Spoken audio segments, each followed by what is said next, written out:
Whoa. Now then, here we go. I've made this hot water tank with a automatic shut-off float, which is plumbed in to the cold water, which is on a switch, separate switch on the switch panel, which you switch on and it transfers water from the cold tank into the hot tank.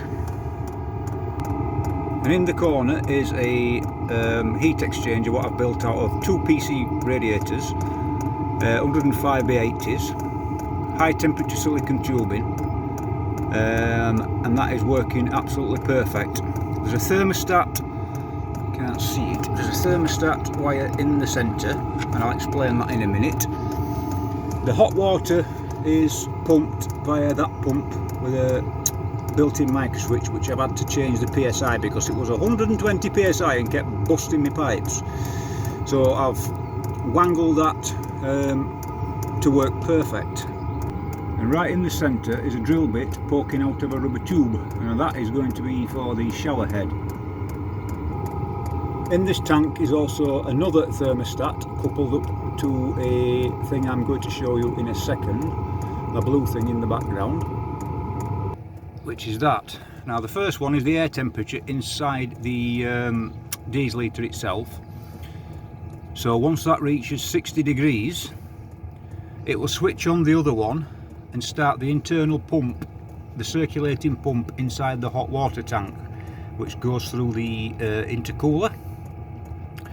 So we shall watch that for a few seconds and bore you to death. Not be long. Once it gets to, I think it's about 62 for some reason, then it'll switch on the other one, which will activate the cold water circulation thingy-majigger.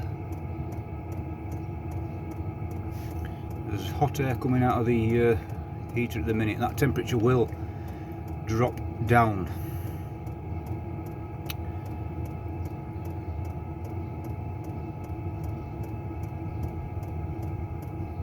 Yeah, it's set at 60, but there's a 2 degree discrepancy for some reason. Maybe hear that gurgling. It's just switched on. So the water temperature is 19.5 and it's got to get to 45. So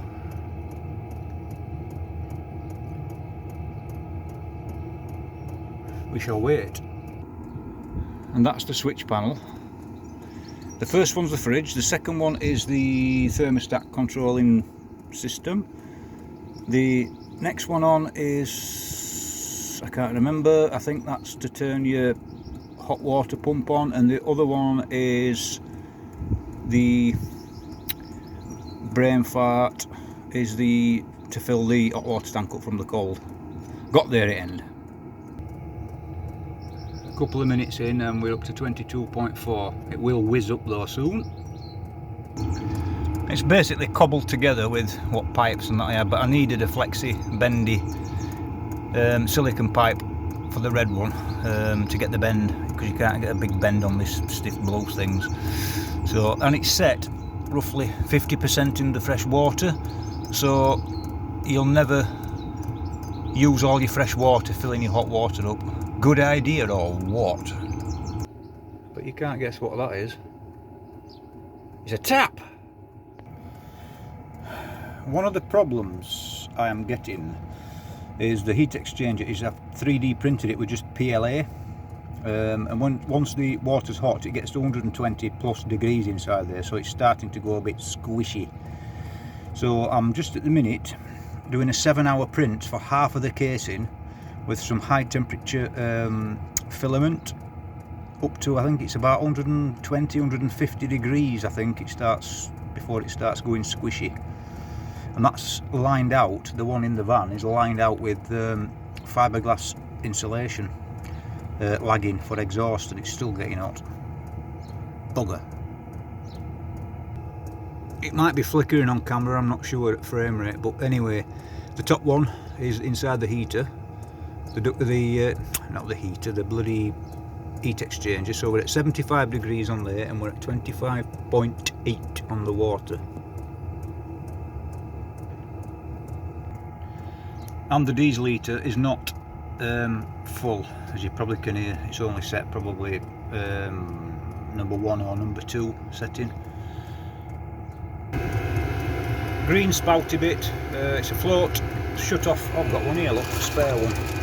It's a floaty thing, automatic shut off, so you can just plug your hose pipe into that, fill that one up, and it shuts off automatically.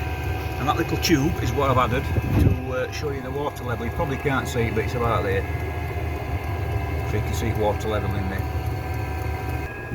And that has got nothing to do with it. Neither has that. And I don't reckon much to my sink bowl. It's got holes in it. That's not much good. Slowly but surely it's getting there. Not sure if I've showed this, but I've fitted a double hob. I had to fit it that way because it wouldn't fit all the way. Stainless, no, it's not stainless steel, it's an aluminium splash guard, heat guard, whatever you want to call it. Yes, it's a bucket. Gas bottle in the bucket with a hole drilled at the side, at the bottom. What you're focusing on, mister. And the green thing, 3D printed, is a drop vent for the gas. So if it leaks out of that connection, it can go into a bucket and fall into that drop vent.